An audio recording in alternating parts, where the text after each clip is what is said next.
So thank you so much for clicking this video once again, guys. Once again, I'm here and I'm creating this video inside my room. You can have a look at me. My house is muddy house, मतलब मिट्टी का बना हुआ घर है. ऊपर में छप्पर लगी हुई है, तो बाहर से धूप की जो है रोशनी है वो आ रही है, but no problem with that. And yes guys, let's talk about today's topic. तो आज की वीडियो में मैं कुछ ऐसी बातें शेयर करना चाहती हूँ जो पर्सनल है, बट मुझे लगता है कि इस चीज़ को जान के बहुत सी लड़कियां और लड़कों को थोड़ा मोटिवेशन मिलने वाला है उनकी लाइफ के लिए, उनकी जर्नी के लिए. ओके, तो this is my personal thoughts that I am going to share.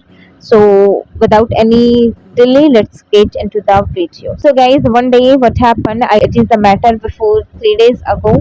I was just reading something in my book, and my father came to me.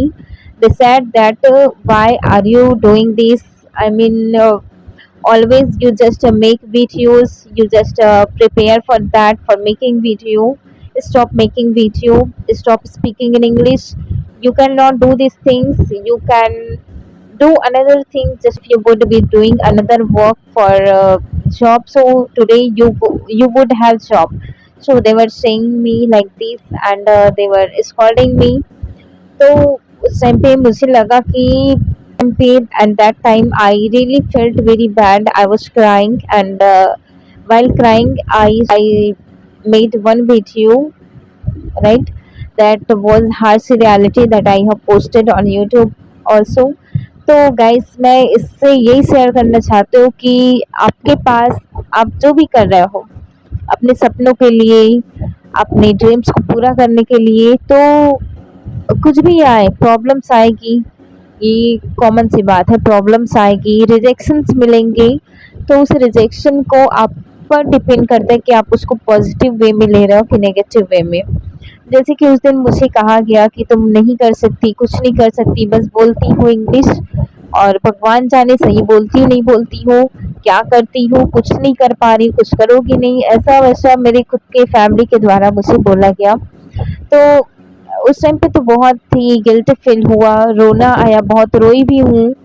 रोते रोते एक वीडियो बना रही थी, जो खुद के एक्सपीरियंस, रोते हुए वर्ड्स निकल रहे थे. तो आप अंदाजा लगा सकते हो कि वीडियो बनाते वक्त भी मैं रो रही थी. तो ऐसा होता है कभी जब आप अपने सपनों के लिए स्टेप्स बढ़ाते हो, आगे कदम उठाते हो, तो उसको रोकने के लिए कई सारी प्रॉब्लम्स आएगी, रिजेक्शंस मिलेंगे. तो it's all up to you whether you take that rejection in positive way और नेगेटिव वे. ये आप पर डिपेंड करता है कि आप उस रिजेक्शन को चुनोगे या अपने सपनों को. मैं अभी इस एज में हूँ और सच में बता रही हूँ कि रिजेक्शंस कहीं से नहीं मिलती. लोग, बाहर के लोग रिजेक्शन नहीं देते हैं, अपने खुद के घर वाले लोग रिजेक्शन देते हैं. प्रॉब्लम्स बाहर से नहीं आती, प्रॉब्लम खुद से, खुद के घर से और खुद की कमी से आती है. तो हमें उस पर काम करना है. और मेरी जो बात है ना, ये पर्सनल है. जैसे कि जो भी रिजेक्शंस मिलता है वो मेरे को फैमिली से ही मिलता है, मतलब टॉक्सिक पीपल चारों ओर से घेरे हुए हैं. तो उस सिचुएशन में खुद को कैसे हैंडल करती हूँ, ये मैं समझ चुकी हूँ. कैसे हैंडल मैं कर सकती हूँ और कर रही हूँ, और कैसे आप कर सकते हो. Sometimes we just we are surrounded by toxic people, and that situation is really very difficult for handling that, right? तो उस टाइम पे आपको कुछ भी नहीं करना, बस एक क्वेश्चन खुद के साथ पूछो कि क्या आप डिजर्व करते हो ये रिजेक्शन और नॉट. ये क्वेश्चन आप खुद के साथ पूछो कि क्या ये जो रिजेक्शन मिल रहा है, जो प्रॉब्लम्स आ रही है, उसके लिए आप डिजर्व कर रहे हो. सपोज दैट हम सब इंग्लिश सीख रहे हैं, राइट? तो हम सब इंग्लिश सीख रहे हैं, और इंग्लिश सीखते सीखते हमें कभी प्रॉब्लम्स आती है, जैसे कि मैं विलेज से हूँ और मेरे पास एनवायरनमेंट नहीं है, मेरे पास कोई पार्टनर्स नहीं है.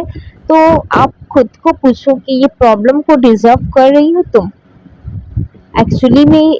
It is your problem. पूछो खुद को कि is it your real problem, and because of this problem can you stop your step, can you stop learning this language. ask to yourself, and if you get your answer no, yes, it will be according to your uh, situation, it will be according to your circumstances.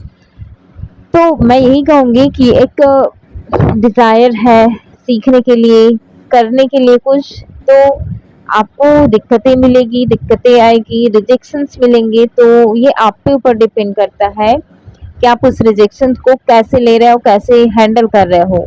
और guys, जब एक बार कुछ ठान लिया जाता है ना, तो कितनी भी प्रॉब्लम्स आए, वो प्रॉब्लम्स ऐसे ही फेस करते हैं, सीख जाते हैं फेस करना।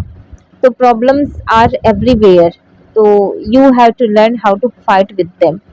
आपको सीखना है कि उससे लड़ना कैसे, क्योंकि प्रॉब्लम्स यहाँ है, कल कहीं और होगी, कहीं कल कहाँ कहीं और पहुंचोगी तो वहां भी प्रॉब्लम्स आएगी। तो problems are everywhere, it is the part of our life, so we have to learn how to live life in this situation. तो I hope that you are getting something. So this was the thing. और मैं यही कहना चाहूंगी कि problems और जो भी डिफिकल्टीज है वो कहीं बाहर से नहीं आती है, प्रॉब्लम्स फैमिली वाले ही क्रिएट करते हैं। It is my real experience that I am facing. And guys, जब आप कुछ नया करने की कोशिश कर रहे होते, सोच रहे होते, तो उस टाइम पे रोकने के लिए मोटिवेशन तो नहीं मिलेगी, पर डीमोटिवेशन के लिए बहुत से लोग आ जाएंगे, चारों तरफ से आपको घेर लेंगे। तो दैट इज कॉल्ड रिजेक्शन। तो उस टाइम पे आपको खुद को समझना है और खुद को पूछना है कि क्या तुम डिस्टर्ब करती हो, क्या तुम्हारे सपने के सामने में ये सब जो प्रॉब्लम्स है वो इतना बड़ा हो गया है। ये खुद के साथ खुश होइए और तभी आप आगे बढ़ जाओगे। और छोटी छोटी प्रॉब्लम्स को फेस करना सीखो, ताकि जो है प्रॉब्लम्स है वो हमेशा के लिए डरे आपसे। तो I hope that you got something from this video and this was the motto of this video. मैं बस आपको अवेयर करना चाहती थी कि रेडी रहो प्रॉब्लम्स को फेस करने के लिए, क्योंकि ये कभी भी किसी भी टाइम में आ सकती है। तो आपको मिलूंगी नेक्स्ट वीडियो में। Till then take care, bye bye, have a nice day.